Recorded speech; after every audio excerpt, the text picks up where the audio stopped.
because we're bringing in Jamie Thomas. CJOB 68, Winnipeg Jets radio. I understand you guys have a new tagline, JT. What is it there at CJOB? Do you know? It's a secret. If you caught me on that one, Rod. So let me text Kelly Moore. Hey, you're representing Jets TV now. Well, this Sorry, dude. It's a retro shirt. Yeah, exactly. I came out with my Central Division predictions today, just so you know, and I don't want to take anybody off in Winnipeg. So I had Dallas 1, Colorado 2, Nashville 3, Jets 4, and then missing the playoffs, Mini, St. Louis, Chicago, Arizona. Any huge arguments with that? I'm sure you've thought about how that division is going to play out this year. Yeah. I think Rod, you're not far off. You can say what you want about Chicago and adding Connor Bedard and Taylor Hall, and it's very exciting with what's going on there and the rebuild of the Chicago Blackhawks. But there's still a lot of room for growth there, and some more players that are needed for them to take that next step and get back into the playoffs, especially in the Central Division. Minnesota too is like you go back and forth with them, but at some point, they've lost some key players, Kevin Fiala last year because of their salary cap situation, right? With the buyouts on that roster. So it's just hard to keep it together. And, past Kirill Kaprizov, where are you going? Are you going to get great goaltending again in Minnesota?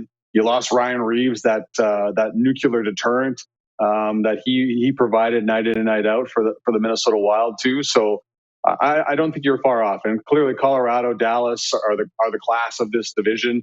Still, Dallas had a great year last year under Pete DeBoer. You've added some veteran presence in Matt Duchene coming in. That gives you more options up the middle and certainly up front where they have a lot of depth, and they have the great goaltending of Jake Ottinger too. So I don't think you're wrong there. And Colorado's not going to go away anytime soon at all. Clearly not having Gabriel Landeskog all last year was a big burden for them. He's such a great player, such a great leader, such a great part of that top line. So that's a big loss for them. So they get him back, and that's going to help things out a little bit. But and then with Winnipeg is they're kind of the X factor in this division right now, because you're not sure what you have until the games start playing. And Kevin Cheveldayoff did a great job clearly with the Pierre-Luc Dubois trade to Los Angeles and the pieces they got back there. So just how does it all fit together? And the big factor for me, Rod, with Winnipeg, and there's the future of Connor Hellebuck and Mark Scheifele that's up in the air. How much of a distraction will that be for this team? And Mark Scheifele hasn't said he doesn't want to be here. Connor Hellebuck says he wants to be part of a winner. There's the comments where he wants, there's the thought that he has played maybe his last season here, and what do the Jets get back? But knowing Connor Hellebuck the way I do, the Jets fans know the way I do, and the people that cover this team, I don't see Connor Hellebuck being a distraction. He will answer those questions, I believe, on opening day of training camp, and I don't believe that he'll go any further after that. And sure, when visiting media comes to town, that question will be brought up about his future in Winnipeg. But I just know him that he'll be locked in and will be the best goaltender the Jets need him to be. So as long as you have him around forever, how long that's going to be, the Jets are going to be a pretty good team, no matter what the lineup looks like in front of them. Hey, Jamie, news flash to everybody. Not you, but everybody else. The Jets have been a good team. That's the thing with Hellebuck. And now he was a very big part of that. But it's not like he's been playing for the Arizona Coyotes his whole career. How good can this team be given the offseason tweaks? I think they can be pretty good. And when you look at the roster that's in front of Rick Bowness and the coaching staff, there's options all of a sudden, right? Gabe Vilardi had a great year last year. It was almost a fully healthy year. He hasn't been able to have that year without issues injury-wise in his NHL career, but he feels he's turned that corner. Alex Iafallo, great third-line player that gives you flexibility up and down your lineup. And then, of course, you look at Rasmus Kampari, a guy that was drafted in the first round. It looks like he is kind of penciled into that fourth line, right? He's that your fourth line young player, great penalty killer, kind of an up-and-coming player, hasn't found his offensive game yet in the NHL. But you've added some good pieces there. Now you throw in Kyle Connor, who was just 2 years ago close to scoring 50 goals, has that ability. And with Ehlers, Connor, and Scheifele, you can load up your top line when need be. And Rick Bowness has shown over the years as a coach of the National Hockey League that he's done that. but he can also break away from that with a healthy Cole Perfetti.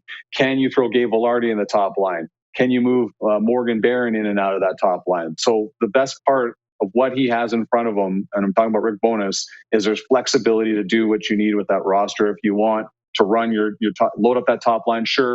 But if you're going up against a tougher opponent, don't have last change, then you can mix things up on that top unit as well. But I think the big X factor in here as well, on top of that, is Kevin Cheveldayoff mentioned this at the draft in Nashville back in June, is they're going to have to give Cole Perfetti a shot up the middle. And will that go past the preseason? We don't know. But a healthy Cole Perfetti really helps the Jets out in their top six.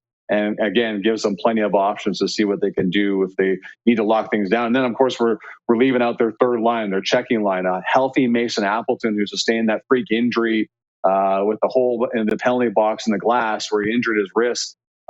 He was not healthy at all last year for completely 100%. So you have him full year with Morgan Barron and Adam Lowry. I think you have one of the best third lines in hockey right there as well. So up front, the Jets have good options. Enough to contend, certainly, for a playoff spot in the Central Division.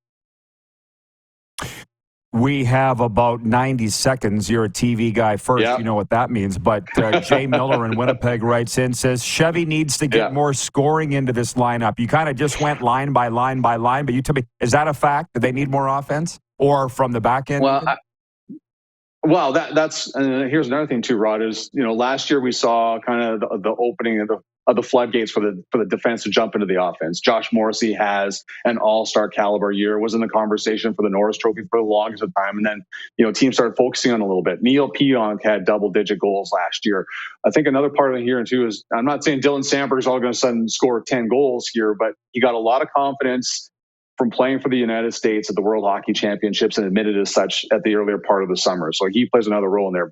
So I understand you've lost Blake Wheeler, you've lost Pierre-Luc Dubois, and there's some offense going out the door that way. But it's a more complete four lines that you can throw out there. You might be you'll be missing some goals clearly without Wheeler and Pierre-Luc Dubois. But I think you're gonna be able to move pieces around to try and find that offense a lot more maybe than you have in years past.